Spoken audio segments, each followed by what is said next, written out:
रणभूमि के लिए तैयारी कर रहे हैं, तो रणभूमि के अंदर क्या होने वाला है उसकी स्ट्रैटेजी तो सबसे ज्यादा इंपॉर्टेंट है। और 7 से 8 सवाल का मतलब हो गया 8 चौके 32 नंबर आपने छोड़ दिए। यानी पिछले 16 साल से हर रोज वो घर के बर्तन धुल रही हैं, जो कि बहुत आनंद देने वाला काम नहीं है। जो भी चीज शुरुआत में आपको विष जैसी लगे, जो भी चीज आपको पॉइजन लगे, बाद में वही आपके लिए बेटा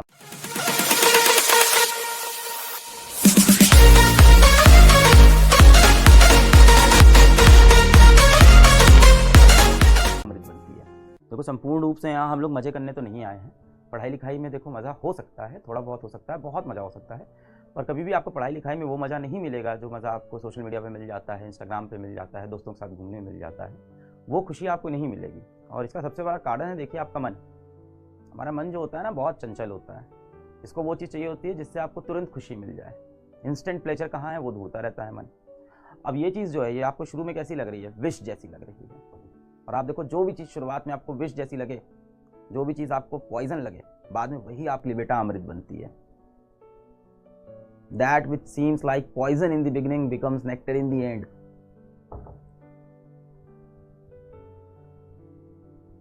खुशी किस दिन होगी? खुशी आपको सबसे ज्यादा उस दिन होगी जिस दिन आपका रिजल्ट आएगा, आप सेलेक्ट हो जाओगे, उस दिन सबसे ज्यादा खुशी होगी। जिस दिन आप पेपर दे के आओगे और आपको अच्छा लगेगा पेपर देने में, मजा आएगा पेपर देने में। टेस्ट से हम लोग को डर क्यों लगता है? क्योंकि हम तैयारी नहीं करते।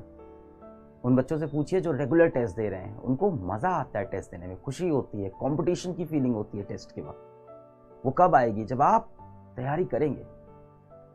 अब आपने बड़ा आसान आंसर दे दिया कि आईओसी इसलिए नहीं पढ़ते हैं भाई क्योंकि आईओसी हमें बोरिंग लगता है। बिल्कुल सही बात है बेटा। मैं आपसे सिर्फ एक चीज पूछता हूँ यहाँ पे, कभी घर के बर्तन धोए हैं आपने? कभी अपने घर के बर्तन धोए हैं? कभी भी?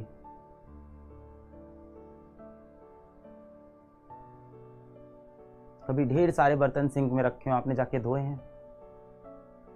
बहुत सारे बर्तन हो, 1-2 प्लेट धोने में की बात नहीं कर रहा हूँ मैं, बहुत सारे बर्तन हो, धोना शुरू करिए। 1 प्लेट धोएंगे, 2 प्लेट धोएंगे, फिर वो चाय वाला पतीला धोने में पूरा पसीना निकल जाता है। फिर अगर कुकर आ गया और कुकर का ढक्कन, अपनी माताजी से आज जाके पूछिए, कुकर का ढक्कन साफ करने में जान निकल जाती है। ये सब क्यों बता रहा हूँ मैं? अब आप सोचिए कि आपकी जो माताश्री हैं वो रोज बर्तन धो रही हैं घर के, क्या उनको बहुत आनंद आ रहा होगा इस चीज़ में? नहीं, उनको आनंद आता है इसके रिजल्ट से। जब वो बर्तन धुल जाता है, उसमें फिर से वो पकवान पकाती हैं और आपको खिलाती हैं और आप खुश हो जाते हो और उनको लगता है मेरे बेटे का पेट भर गया, तब उन्हें खुशी होती है। पर वो जो खुशी उन्हें हासिल करनी थी, अपने बेटे का पेट भरने का, अपने बेटे के चेहरे पे एक स्माइल लाने का, अपने बेटे के स्वास्थ्य का ध्यान रखने का, उसके लिए बर्तन धोना ही पड़ेगा।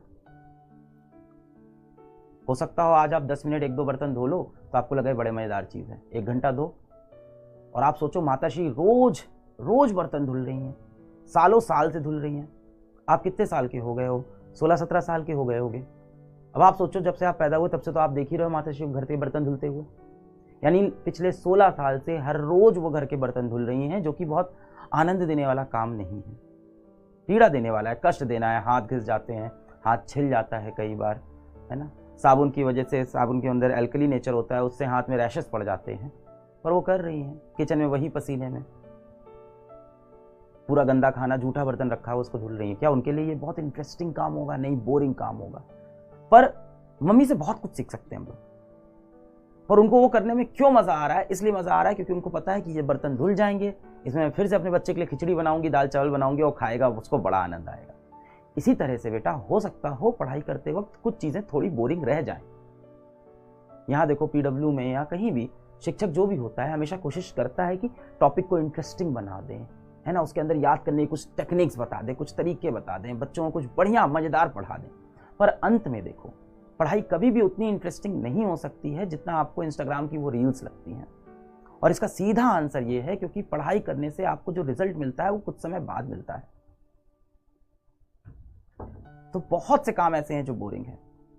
कभी अपने पिताजी से बोलिएगा कि पापा आपको ऑफिस में मजा आता है? हो सकता हो हफ्ते में 2 दिन मजा आता हो, पर 5 दिन तो वही काम है ना, और वो काम करना है क्योंकि वो उनका कर्म है, वो उनका कर्तव्य है। जाहिर सी बात है एक ही काम को रोज करोगे वो बोरिंग लगने लगेगा एक समय के बाद। पर क्या करते हैं वो? क्या ऑफिस छोड़ देते हैं? वो नहीं, वो ऑफिस में काम करते हैं। मैं ये नहीं कह रहा कि ऑफिस में पूरे समय बोर होते होंगे, बहुत से समय ऐसा होता होगा जिसको एंजॉय करते होंगे, पर हमेशा कुछ समय ऐसा होता होगा जिसमें वो बोर भी होते होंगे, तो उस टाइम उसको वो छोड़ थोड़ी देते हैं, वो काम भी वो करते रहते हैं। पापा लव, मम्मी लव, एकदम सही बात है। एंड यू आर बेटा लव ऑल्सो, आप भी बहुत प्यारे हो। छोटी छोटी इस तरह की आप जो ये बदमाशी करते हो, ये जो शैतानी आप कर रहे हो, है ना, ये शैतानी जो कर रहे हो तुम लोग कि इनऑर्गेनिक केमिस्ट्री छोड़ देते हैं, कितना रटने वाला है, कितना पढ़ें, बोरिंग है, फिर क्या होगा? फिर एग्जाम में इससे क्वेश्चन आ जाएगा। और आपको पता है, देखो नीट का पेपर ऐसा नहीं है कि आप कुछ टॉपिक छोड़ के चले जाओ और सेलेक्ट हो जाओगे, ना ही अब जेईई मेंस ऐसा बचा है। अब तो भाई पेपर ही यही चेक कर रहा है कि आप पूरा सिलेबस पढ़ के आए हो कि नहीं, और कितनी स्पीड में आप क्वेश्चन सॉल्व कर पाओगे, आपके बेसिक कितने हैं, बस इतना ही देख रहा है। बहुत इन डेप्थ नॉलेज तो नीट आपकी चेक ही नहीं कर रहा है। उसमें आप सोचोगे कि मैं पूरी फिजिक्स पढ़ के चला जाता हूँ, अच्छे से फिजिक्स करके चला जाता हूँ, तो भाई फिजिक्स वाला पार्ट सॉर्ट हो गया। आपने कहा बायो कर लेते हैं, बायो सॉर्ट। पर केमिस्ट्री में अगर आपने इनऑर्गेनिक केमिस्ट्री नहीं की बेटा, तो आप मान के चलो कम से कम आपके 7 से 8 सवाल तो सीधे सीधे चले जाएंगे, जो एकदम प्योर यहीं से आए होंगे। बाकी तो कुछ ऐसे होंगे उसमें ऑर्गेनिक का कुछ पोर्शन मिला होगा, किसी में थोड़ा सा फिजिकल मिला के दे देता है। बस 7 से 8 सवाल तो आपने वहीं के वहीं छोड़ दिए, और 7 से 8 सवाल का मतलब हो गया 8 चौके 32 नंबर आपने छोड़ दिए। अब आपको पता है इस टाइम नीट का पेपर बहुत हाई स्कोरिंग चल रहा है, और 32 नंबर आप पूरी तरह से छोड़ के जा रहे हो, और ये नंबर भी बेटा गिफ्टेड है। इनऑर्गेनिक का एक सबसे बड़ा फायदा क्या है? इनऑर्गेनिक का सबसे बड़ा फायदा यह है कि आपको पहले कोई चीज आती हो ना आती हो, ये पढ़ के काम बन जाएगा, और पेपर में सबसे ज्यादा समय बचाती है ये।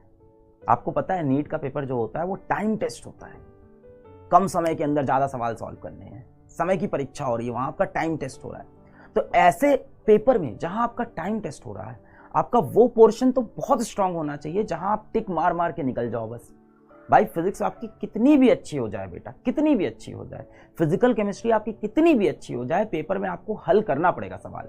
मैं मान सकता हूं कि 50 में से हो सकता हो, यानी 45 में से हो सकता हो 20 सवाल आपको हल नहीं करने पड़े, या 15 सवाल हल भी नहीं करने पड़े, आपको पता था इस तरह से आंसर आएगा, या बहुत कम मेहनत करनी पड़ी।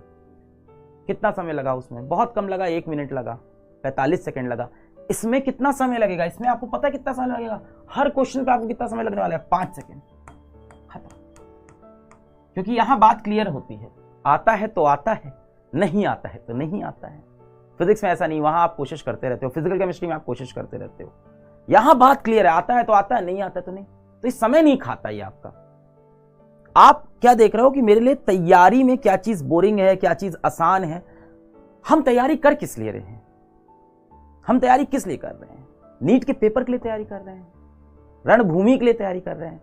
तो रणभूमि के अंदर क्या होने वाला है, उसकी स्ट्रैटेजी तो सबसे ज्यादा इंपॉर्टेंट है, कि टेस्ट में क्या खेल करना है वो तो सबसे ज्यादा इंपॉर्टेंट है।